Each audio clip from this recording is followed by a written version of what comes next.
बिस्मिल्लाहिर्रहमानिर्रहीम। Welcome back. हम आज के इस लेक्चर के अंदर हम फॉरेन एक्सचेंज एक्सपोजर के मुतालिक पढ़ेंगे। लास्ट लेक्चर के अंदर हमने एनपीवी और आईआरआर के मुतालिक पढ़ा था, और उससे पिछले लेक्चर के अंदर हमने वीडियो लेक्चर में हमने पे बैक पीरियड के मुतालिक देखा था। तो कैपिटल बजटिंग का ये सिलसिला जो है वो हमने ख़त्म किया था लास्ट लेक्चर के अंदर। आज हम एक नया टॉपिक शुरू कर रहे हैं, foreign exchange exposure. Foreign exchange exposure basically क्या है, इसके मुतालिक हम थोड़ा सा देखते हैं कि फॉरेन एक्सचेंज एक्सपोजर के अंदर सबसे पहले जो चीज़ समझने की है वो है एक्सपोजर क्या होता है। एक्सपोजर को हम समझते हैं, उसके बाद जो है फिर हम फॉरेन एक्सचेंज एक्सपोजर को समझेंगे, और उसके बाद फिर इसकी टाइप्स देखेंगे। फिर हर एक टाइप को जो है डिटेल से डिस्कस करेंगे इंशाल्लाह। डेफिनेशन ऑफ एक्सपोजर में देखें, एक्सपोजर क्या होता है। एक्सपोजर और रिस्क समझ लें, एक दूसरे से मिलती जुलती टर्मिनोलॉजीज हैं, ये आपस में एक दूसरे से इंटरलिंक्ड हैं। एक्सपोजर और रिस्क। एक्सपोजर को डिफाइन कर सकते हैं एज अ स्टेट ऑफ और कंडीशन ऑफ बीइंग अनप्रोटेक्टेड। एक ऐसी स्टेट किसी भी फर्म की, किसी भी फर्द की, किसी भी बिजनेस एंटिटी की, किसी भी कॉरपोरेशन की, किसी भी बिजनेस की, of being unprotected and open to damage, कि वो अगर आप अपने आप को अनप्रोटेक्ट फील कर रही है, ये ओपन टू डैमेज। अच्छा, अब ये अनप्रोटेक्टेड फील करना या ओपन टू डैमेज होना, ये डैमेज किसी भी तरह का हो सकता है। ठीक है, मिसाल के तौर के ऊपर एक कंपनी को हो सकता है डैमेज हो सकता हो, या उसको ख़तरा हो इस बात का कि एक्सचेंज रेट के अंदर चेंजिंग आने से उसको प्रॉब्लम फेस करनी पड़ सकती है। इंटरेस्ट रेट बढ़ सकता है, ठीक है, ये भी उसके लिए एक रिस्क है, एक ख़तरा है। इसी तरह इन्फ्लेशन रेट बढ़ सकता है, इंटरेस्ट रेट बढ़ सकता है, और अनएम्प्लॉयमेंट रेट बढ़ सकता है। गवर्नमेंट की कोई पॉलिसी आ सकती है, प्राइसेस बढ़ सकती हैं, टैक्सेस ज़्यादा लग सकते हैं। कोई भी ऐसी चीज़ जिसकी वजह से वो अनप्रोटेक्ट फील कर रही हो, या ओपन टू डैमेज हो, या डेंजर हो, ठीक है, या risk of suffering loss in a transaction, किसी भी के लिहाज से उसको कोई ना कोई ख़तरा महसूस हो रहा हो कि किसी भी ट्रांजेक्शन के अंदर उसको लॉस हो जाएगा। यह अनसर्टेनिटी की कंडीशन, ये तमाम जो स्टेट है, ये क्या कहलाती है, एक्सपोजर। एक्सपोजर एक फ़र्द का भी हो सकता है, और एक किसी भी बिजनेस एंटिटी, कॉरपोरेशन, किसी भी उसका हो सकता है। ठीक है, for example exposure of any bank can be total amount of unsecured loan. किसी भी बैंक का एक्सपोजर क्या हो सकता है कि अनसिक्योर्ड लोन्स की टोटल अमाउंट, ठीक है, जितने भी उसने लोन्स दिए हुए हैं उसके अगेंस्ट अगर उसने कोलेटरल नहीं रखा, कोई रहन नहीं रखा, मॉर्गेज नहीं रखा, तो वो तमाम अमाउंट क्या हो सकती है, अनसिक्योर्ड हो सकती है, उसको एक्सपोजर कॉल किया जा सकता है। Total number of loans advances to a single borrower, group, industry और कंट्री, और probability of loss from devaluation.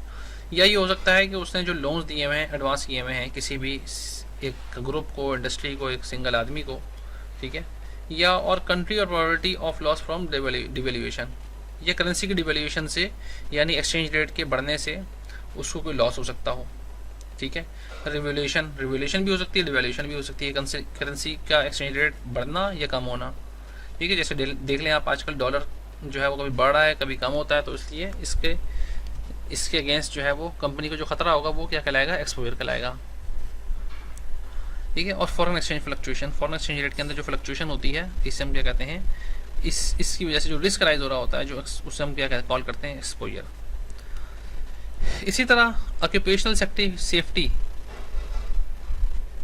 जो इसका मतलब यह है कि कहीं पे भी कोई काम हो रहा है, या कॉरपोरेशंस के अंदर जो ऑक्यूपेशनल सेफ्टी है, can be state of being vulnerable in working environment. Working environment के अंदर गैर महफूज होने की जो स्टेट है वो क्या कहलाएगी, एक्सपोजर कहलाएगी। ठीक है, तो लिहाजा किसी भी फ़र्द को, ऑर्गेनाइजेशन को, एंटिटी को किसी भी लिहाज से वो अनप्रोटेक्ट फील कर रही हो, या उसको ख़तरा लाक हो किसी भी बात का, किसी नुकसान का अंदेशा हो, तो वो उस स्टेट को, उस कैफियत को, उस हालत को क्या कहते हैं, एक्सपोजर कॉल करते हैं। अच्छा, अब रिस्क और एक्सपोजर में एक रिलेशनशिप होता है। Risk is defined as exposure to mischance, कुछ गलत हो जाने का ख़तरा जो है वो रिस्क कहलाता है। अब risk measure the probability and magnitude of deviation from some expected outcome, ये रिस्क की डेफिनेशन है।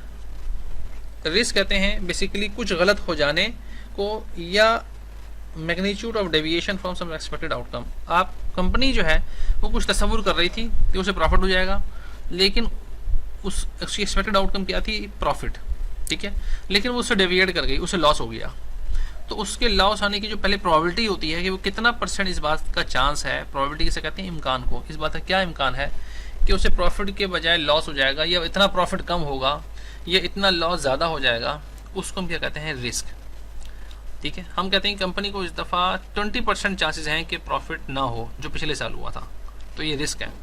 लेकिन एक्सपोजर क्या है, is measure of what expected loss और एडवर्स आउटकम एट रिस्क, के एक्सपेक्टेड आउटकम ये एडवर्स आउटकम जो है वो उसकी मेजरमेंट, रिस्क की मेजरमेंट क्या कहलाती है, एक्सपोजर कहलाता है। ठीक है, हम उसे क्या कहते हैं, एक्सपोजर इज अ न्यूमेरिकल या मेजरमेंट ऑफ रिस्क। ठीक है, एडवर्स आउटकम एट रिस्क। कि अगर मिसाल तौर हम कहें कि कंपनी को, ये तो हमने कह दिया कि कंपनी को 20% चांस है इस बात का कि वो प्रॉफिट ना होगा जो पिछले साल हुआ था। अच्छा, हो सकता है कंपनी को जो पिछले साल प्रॉफिट हुआ था उससे $5,000 कम प्रॉफिट हो जाए। तो देखिए ये अब एक मेजरमेंट हो गई उस रिस्क की। पिछले साल के प्रॉफिट जितना उसने अर्न किया था उतना प्रॉफिट ना होना रिस्क है, और उसकी एक अमाउंट, क्वांटिटी, उसकी मेजरमेंट क्या है, वो एक्सपोजर है। ठीक है, जिस तरह मिसाल के तौर के ऊपर आप रात को अगर जा रहे हैं अंधेरे में किसी सड़क के ऊपर, तो आपके साथ जो डकैती हो सकती है वो रिस्क है। ठीक है, एक चोर आके आपको, डाकू आके आपको लूट सकते हैं, तो ये क्या है, रिस्क है। और उस रिस्क के अंदर इम्कान इस बात का है कि आपकी जेब में 5,000 रुपये, आपका क्रेडिट कार्ड, ठीक है, आपका डेबिट कार्ड, आपका जो है कोई चेक्स, कोई कीमती अशिया, आपकी घड़ी, आपकी अंगूठी कीमती, वो आप, या कोई चेन है आपके गले में, वो छीन के लेके जा सकता है। तो this is known as exposure. अब उसकी मेजरमेंट आ गई ना, 5,000 रुपये, ठीक है, क्रेडिट कार्ड उसकी भी एक अमाउंट है, चेन आपने पहनी हुई उसकी एक अमाउंट है, वो मेजरमेंट हो गई है उस रिस्क की। This is called exposure. अच्छा, मैंने आपको बताया था कि कंपनी किसी भी लिहाज से एक्सपोजर हो सकता है, टैक्स बढ़ने का भी एक्सपोजर हो सकता है। रिस्क तो हर वक्त देखें अटैच होता है ऑर्गेनाइजेशन के साथ। हर ऑर्गेनाइजेशन या हर फर्द एक रिस्क के साथ बंधा हुआ है। आप देखें बाहर जाते हैं, अब तो आपको हर वक्त का रिस्क है कहीं कोरोना ना हो जाए, देखें ना 24 घंटे का आपको रिस्क है। अच्छा, इसी तरह आप कोई भी ऑर्गेनाइजेशन, मैंने आपको बताया था, उसको क्या रिस्क अराइज हो सकते हैं उसके लिए मार्केट के अंदर, टैक्सेस ना बढ़ा दे गवर्नमेंट, फाइन इम्पोज ना कर दें, कोई ड्यूटी ना लगा दें, कोई लीगल जो है वो बाइंडिंग्स ना आ जाए उसके ऊपर, इन्फ्लेशन रेट ना बढ़ जाए, ठीक है, बैंक से जो वसूल लिया है उसका इंटरेस्ट रेट ना बढ़ जाए, करेंसी के अंदर फॉरेन एक्सचेंज रेट जो है वो बढ़ना घटना ना शुरू हो जाए। ठीक है, ये तमाम क्या है, basically this is all known as exposure. ठीक है, मुख्तलिफ किस्म के एक्सपोजर होते हैं। हम जो अपने इस कोर्स के अंदर पढ़ेंगे वो पढ़ेंगे फॉरेन एक्सचेंज एक्सपोजर। क्या मतलब कि कॉरपोरेशंस को, ऑर्गेनाइजेशंस को फॉरेन एक्सचेंज रेट के बढ़ने या घटने से जो नुकसान का अंदेशा होता है, ठीक है, उसको हम डिस्कस करेंगे कि फॉरेन एक्सचेंज रेट के अंदर चेंजेस आने से क्या क्या रिस्क अराइज होते हैं, कितनी किस्म के रिस्क होते हैं जो फॉरेन एक्सचेंज रेट में चेंजेस आने की वजह से, और उन रिस्क को फिर कंपनीज कैसे इनकाउंटर करती हैं, वो तमाम तरह के हम पढ़ेंगे। अच्छा, अब बात यह है कि ये देख लें, चलें हम पहले यहाँ से पढ़ लेते हैं। Refers to the risk associated with the foreign exchange rates that change frequently and have an adverse effect on financial transaction। Exchange rate के चेंजेस की वजह से फाइनेंशियल ट्रांजैक्शन के ऊपर जो एडवर्स इफेक्ट आता है, denominated in some foreign currency, वो फाइनेंशियल ट्रांजैक्शन के जो फॉरेन करेंसी में डिनोमिनेट होती हैं, rather than the domestic currency of the company, जो डोमेस्टिक करेंसी के बजाय फॉरेन करेंसी में ट्रांजैक्शंस की हुई होती हैं, उनके अंदर जो लॉस बियर करना पड़ता है कंपनी को एक्सचेंज रेट में फ्लक्चुएशंस की वजह से, उसको हम कहते हैं फॉरेन एक्सचेंज एक्सपोजर। अच्छा, एक्सचेंज रेट में फ्लक्चुएशन से क्या मुराद है? कुछ अर्सा पहले था जी फॉरेन एक्सचेंज रेट 164, फिर हो गया 160, फिर बढ़ जाएगा 162, कभी हो गया 158। तो देखें ये फ्लक्चुएशन आ रही है फॉरेन एक्सचेंज रेट में डॉलर के अगेंस्ट पाकिस्तानी रुपीज़ में। ठीक है, हम ये देखते हैं,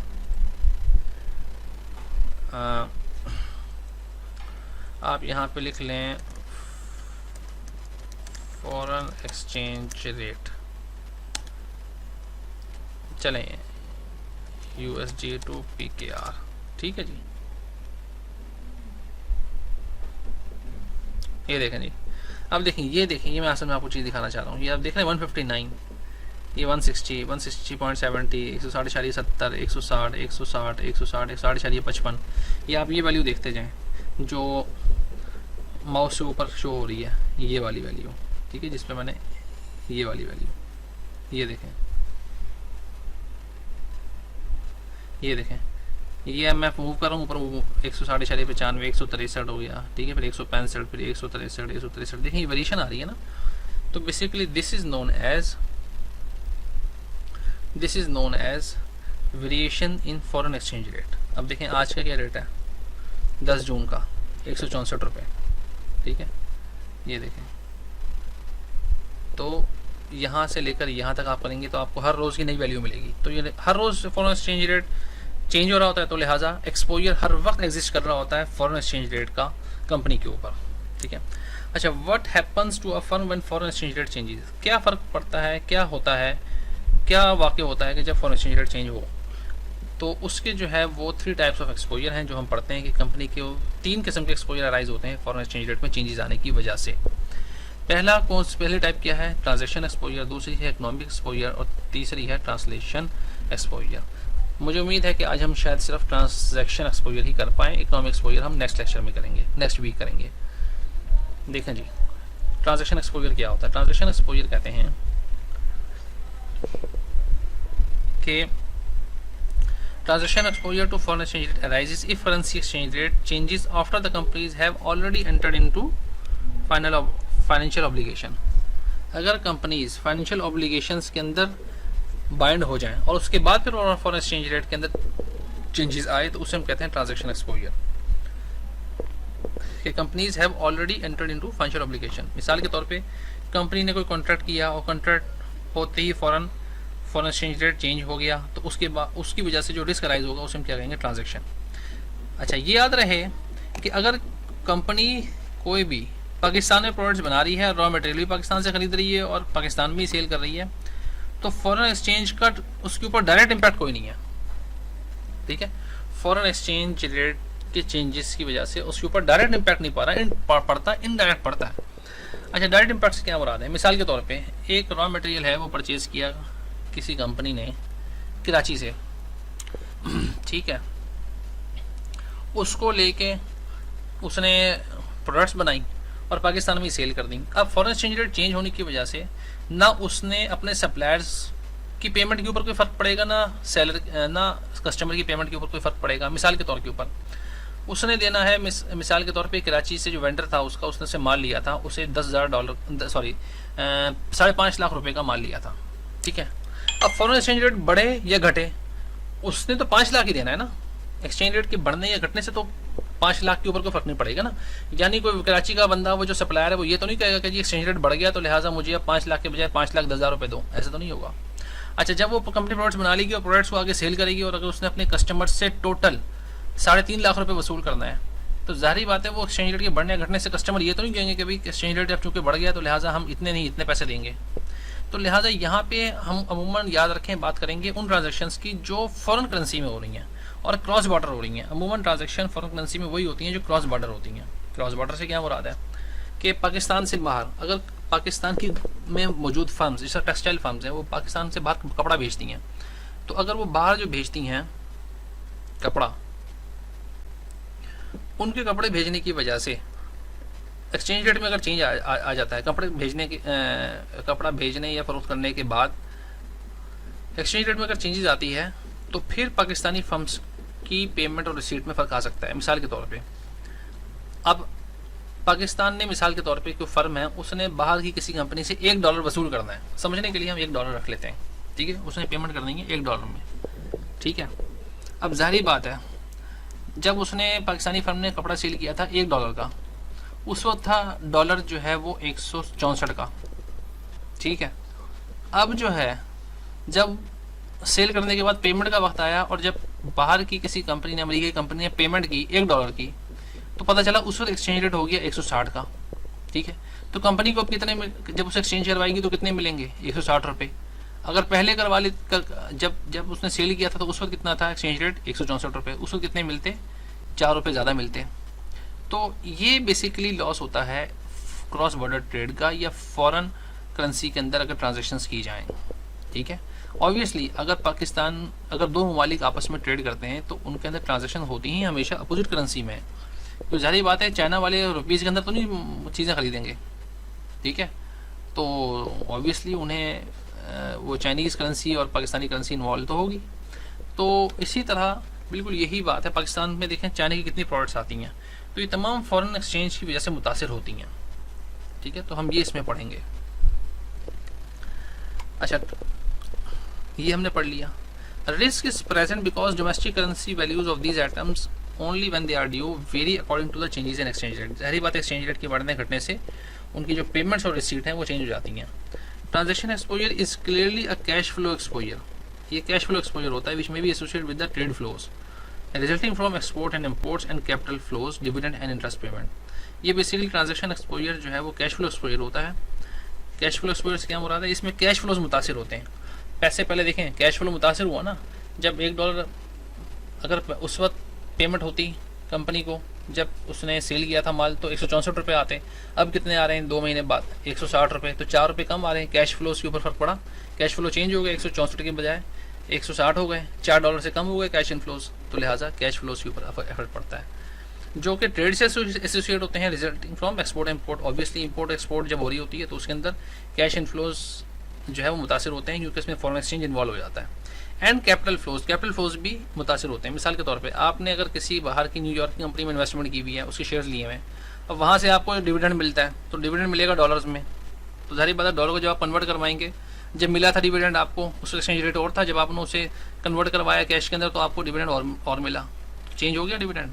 ठीक है, इसी तरह इंटरेस्ट पेमेंट्स कैसे होती हैं। मिसाल के तौर पर अगर आपने किसी स्विट्ज़रलैंड के बैंक में पैसा रखवाया हुआ है और वहाँ से आप इंटरेस्ट लेते हैं, तो इंटरेस्ट जब आपको मिलेगा तो वो आपको फॉरेन करेंसी में मिलेगा। जब आप उसे पाकिस्तानी करेंसी में एक्सचेंज करवाएंगे तो उस वक्त फॉरेन एक्सचेंज रेट में चेंज फ्लक्चुएशंस की वजह से आपको हो सकता है लॉस बेयर करना पड़े।